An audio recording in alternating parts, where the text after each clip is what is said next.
Hello everyone. Today is Thursday, April 23rd, 2026, and the topic for today's video is going to be Donald Trump's sinking approval rating. So let's get into it. So as mentioned, Donald Trump's approval rating has not been doing the best lately, with everything going on in the country such as rapid inflation, the increase in gas prices, and the war in Iran. Donald Trump's approval rating has been falling drastically in the past few months. As you can see here on the screen, on the article published by The Economist, 450 days into Donald Trump's term, they're actually showing that his net approval rating is at negative 17%, which, believe it or not, is around 0.5% better than last week. But this is the entire bottom and the floor of Donald Trump's presidency so far, with the majority of voters disapproving of the job he's done, with only 38% approving of the job he's done. With that being said, however, his disapproval rating is multifaceted. As you can see here in this article, his disapproval rating actually shifts very significantly depending on the topic you're looking at. So when it comes to things like crime, Donald Trump is actually not in the water by much. He's actually at a disapproval rating of around negative 2%. When it comes to illegal immigration or immigration as a whole, he's only around negative 10%, and negative 10% and negative 2% is anywhere from a 7% overperformance to a 15% overperformance at his top line disapproval rating. Moving forward, if you go to RCP's polling average, you can actually see that Donald Trump's approval rating is at the lowest it has been throughout his entire second term so far. But it does go into Donald Trump's approval rating topic by topic. So if you were to move from the top line disapproval rating all the way to his job rating on inflation, where if you go back all the way to the beginning of Donald Trump's term, from the very beginning, he's been rated as very negative and down in the numbers by around negative 3% all the way to the modern day, where he's around negative 48% looking at the Marquette poll here conducted in April when it comes to the job of inflation.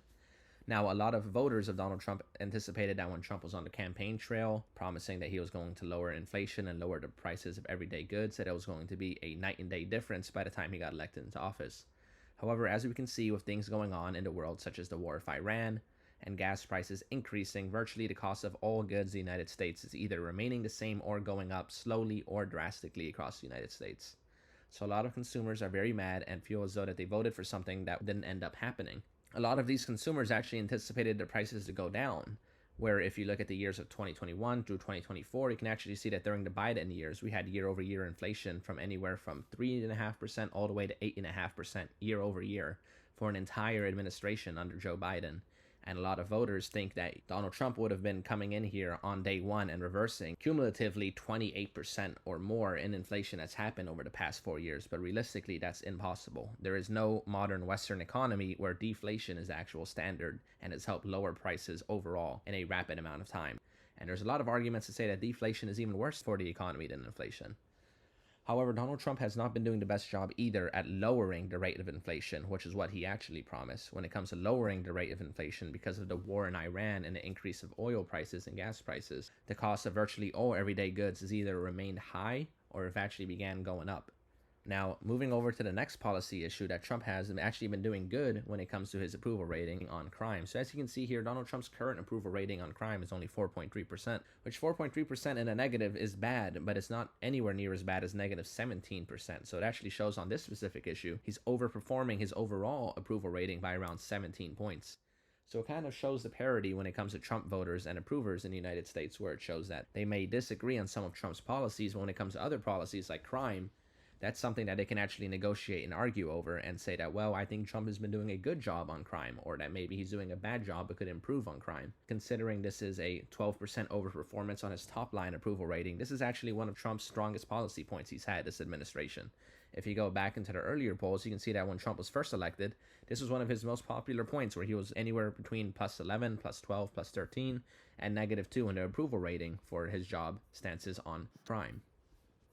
Going over to the next controversial job approval rating, you can actually see Trump's approval rating on immigration. You can see that when Trump was first elected, he ran his entire campaign on mass deportations and immigration reform. When he was first elected, you can see that the numbers range anywhere from positive 18 all the way to negative 5 at the beginning of his administration. But really, you can kind of begin to see the turning point in the summer of 2025, where mass deportations actually started happening, where a lot of Trump voters or alleged Trump voters say that they began to experience regret when they actually see the consequences of what they voted for. Even though this is one of the issues that Trump has really delivered on his campaign promise, maybe not to the extent that some of his diehard supporters might support, But on the grand scheme of things, for the majority of US voters, this is actually a policy point that most would actually agree that Trump has delivered on when it comes to mass deportations. However, you can see a lot of people didn't actually mean what they voted for when they voted for Trump for immigrations, because a lot of them went from giving him plus 18 approval rating to now in the modern day giving him all the way down to a negative 14 approval rating for deporting the illegal immigrants and actually carrying out his immigration stances as he promised he would. So this is one of the interesting ones on Donald Trump's approval. Although immigration is at -7, this is still a 10% overperformance on Donald Trump's job on immigration compared to the top line approval rating. So the thing that's interesting here about this policy position is that I feel as though the majority of the approval you see here is actually people that are registered Republicans and voted for Trump are actually the ones that are approving of the job that's done here because they see that they're getting what they voted for. Whereas a lot of the third party or maybe a lot of the independent voters who leaned for Trump just because they didn't want to vote for Harris in 2024 might have some buyer's regret where they wanted to vote for Trump for other reasons or because they were against Harris but didn't necessarily approve of Donald Trump's immigration stances, which could be why you see a -7 approval rating here for something that many would agree was actually delivered on for a campaign promise. Moving on to the next Donald Trump issue that he's had a very poor job at doing is his handling of the economy. So this is kind of linked hand in hand with the handling of inflation, because if you go to the handling of inflation, it's at -38%, and you go to the handling of the economy, it's -24%.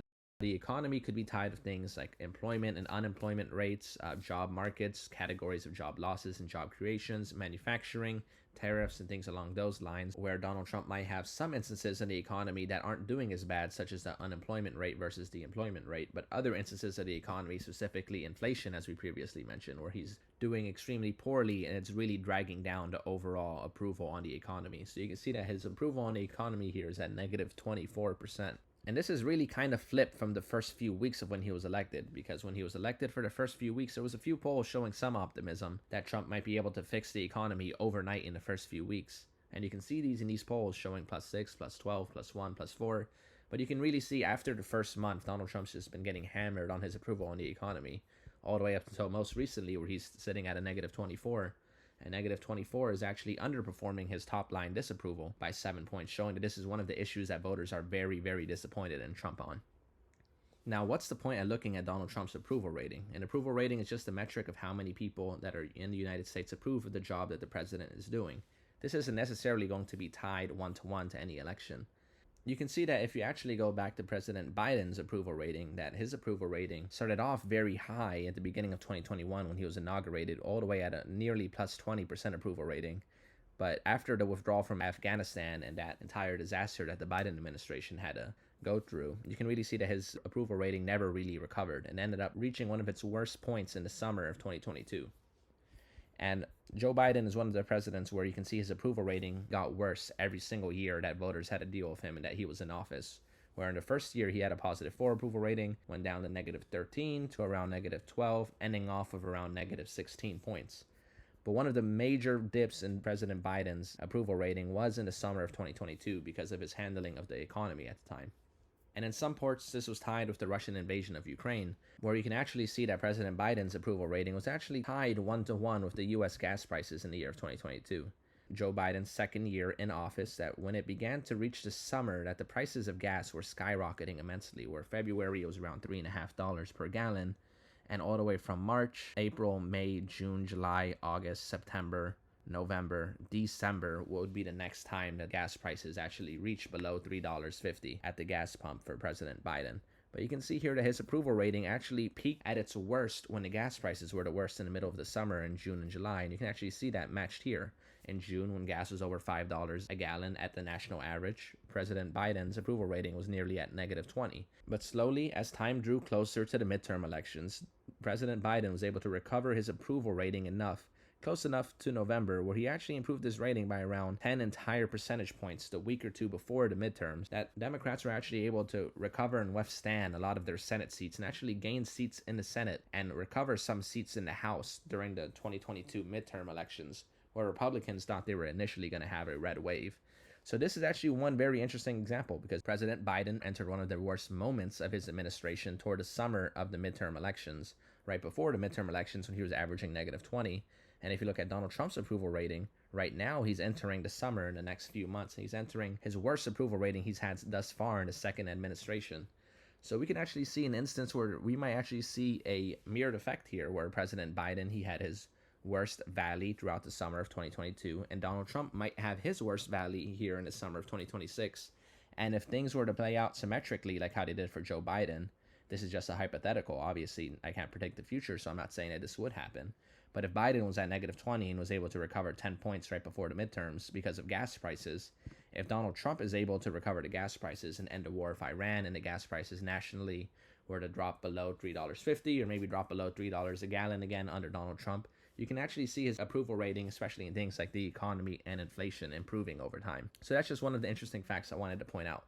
So with that being said, how much value should we be putting into these pollsters giving these disapproval ratings? For the most part, you should probably just throw a lot of these polls into the mix and look at the average. Occasionally, there are some very good pollsters that usually are accurate, and there are some very, very poor pollsters that usually are not accurate. Now, historically, if anyone paid attention to polls with Donald Trump, you can actually go back all the way to 2015. On average, when it comes to approval, elections, odds, favorability, when it comes to Donald Trump, all of these polls have a severe Democrat bias against Donald Trump, where Donald Trump actually ends up outperforming the polls in almost every single election he's had. Not almost every single election he's had, but virtually in every single battleground state in every single election that Donald Trump has ran for president, and going all the way back to 2016, 2020, and 2024, Donald Trump has outperformed all of the polls for the elections, for his job approval, and his favorability, showing that a lot of these polls really don't have much weight and have a lot of negative Democratic bias against Donald Trump in them. So a lot of these polls, if you're looking at it at a one-by-one basis, you can actually pick out which pollsters are good or bad. With I think the worst pollster here being AP Nork, where they gave Donald Trump a -34 approval rating. Now, these are one of the worst pollsters with the most Democratic bias against Donald Trump. And there are some pollsters here that might have the worst bias toward Donald Trump that were inaccurate as well. And usually people point at pollsters like RMG Research or Rasmussen because they have a conservative slant and bias toward them. But the bias that they have usually aren't on the level as AP Nork. So just for reference, we can open up the poll here by AP Nork. We can see their top line results and their methodology for the survey. And if you actually look at the survey and how they conducted it, they actually don't really follow any proper standard statistics at all when it comes to conducting surveys. So for example, in the 2,596 voters that they asked to participate in this survey, whether they approve or disapprove of Donald Trump, 37% of all the people they ended up polling were completely unemployed. I'm not sure because they don't differentiate it in these survey methodology reports. They don't put if someone's part-time, if they're retired, if they're under pension, or they're unemployed. Typically, you would see, if you're polling 2,596 people and 1,000 people literally don't even have a job, what do you expect them to say when they're polled, right? And another thing you can see here is that the majority of the people they polled aren't even voters. 41% of everyone they polled did not even vote in the presidential election. So you could really just throw a lot of the results from this survey probably into the trash, but if you really wanted to get the most accurate aggregate, you can go ahead and throw them in the mix. But I just wanted to show some ludicrous examples like AP Nork as a reason why a lot of people should not be putting the most value and the most weight into the job approval metrics. So with that being said, what does that mean for Donald Trump's job approval in the future? Is this going to get better? Is this going to get worse? Is this going to end up costing Republicans an entire blue wave in the midterm elections?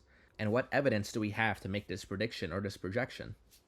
At the current moment, there's nothing that we have that is definitively going to tell us whether Donald Trump's approval is going to skyrocket in the future and recover, or if Donald Trump's approval is going to sink to record low numbers not even seen since the Bush administration. But there is a former presidential term from Donald Trump that we can look back to for reference. Of course, this being Donald Trump's first term from 2017 to 2021, where you can actually see Donald Trump's job approval year by year. We can see Donald Trump's job approval in his first year was around -13.5%, then going to -11%, to then -10%, to then -9%. So Donald Trump is actually one of the only few U.S. presidents in modern U.S. history that has consistently improved their approval rating every single year that they have remained in office. And one special note for the 2020 year is that you can actually see the most recent polls in 2020 ended up sinking Donald Trump's approval because of January 6th, where you can see that Donald Trump's job approval right after the election was only at around -10, which for his entire term is actually not that bad. But right after January 6th, you can see that his job approval sank all the way to -20.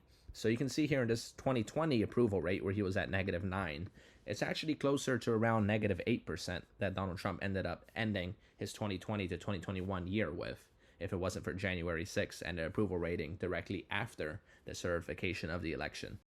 So what's my projection here for Donald Trump's job approval rating? I think that historical precedent shows that Donald Trump's approval rating will increase over time as the economy gets better, if the economy gets better. If Donald Trump is able to end this foreign conflict with Iran, you can see the prices of everyday objects and goods go down in price as the price of gasoline comes down, as the Strait of Hormuz is responsible for around 25% of all global oil sales, and oil transportation comes out of the Strait of Hormuz. I think that if Donald Trump is able to put an end to this war in Iran within the next year, you can see his approval rating presumably recover by around 5 percentage points at least in the coming 6 months as the prices of everyday goods go down. I think that the best approval rating that Donald Trump can presumably see in the next year or so would probably be back to around the -10% approval he had at the beginning of the year. Now, of course, at the beginning of the year, this was before the Department of Homeland Security shootings of Alex Preddy and of Renee Good that ended up setting off multiple media firestorms and headlines against the Donald Trump administration, which ended up carrying the momentum for Democrats and ended up carrying the momentum for Donald Trump's disapproval ratings. And it hasn't really recovered since because of the Department of Homeland Security shootings that the disapproval rating actually went to disapprove to around 13.5%, but it ends up going back down to around disapprove by only 10%. Until the foreign conflict in Iran began to start, and as the prices of everyday goods have went up, so has Donald Trump's disapproval rating, where he's sitting at now around -17 percentage points. So I think in the next 6 to 12 months, you could project to see Donald Trump's disapproval rating go down, and it actually sort of balance out to around -10 instead of -17 points, just enough for Republicans to recover slightly in the midterms. I do not think that Donald Trump's approval rating would be at this -17, -20 average by the time we get to November. I would be shocked if that happens. But of course, there is a reality where the war does not end and this ends up becoming a prolonged conflict. And if that is the case, I can see Donald Trump's approval rating actually begin to sink even further. So with that being said, I hope that I was able to go over Donald Trump's approval ratings, what I think they mean, what my 2 cents are for which aspects of Donald Trump's policy he's actually had a decent approval on, versus aspects that Donald Trump's policies have had a very high disapproval in, and what direction I actually see the approval ratings heading before the midterms. So with that being said, everyone, I hope you all enjoyed the video and the analysis of Donald Trump's disapproval rating. Please go ahead and leave a comment down below. Let me know if you agree or disagree with my analysis. Go ahead and comment types of videos you would like to see me create or topics that you would like me to go over in my next video, as I will be taking suggestions. But with that being said, everyone, I hope you guys enjoyed the video and have a good rest of your week.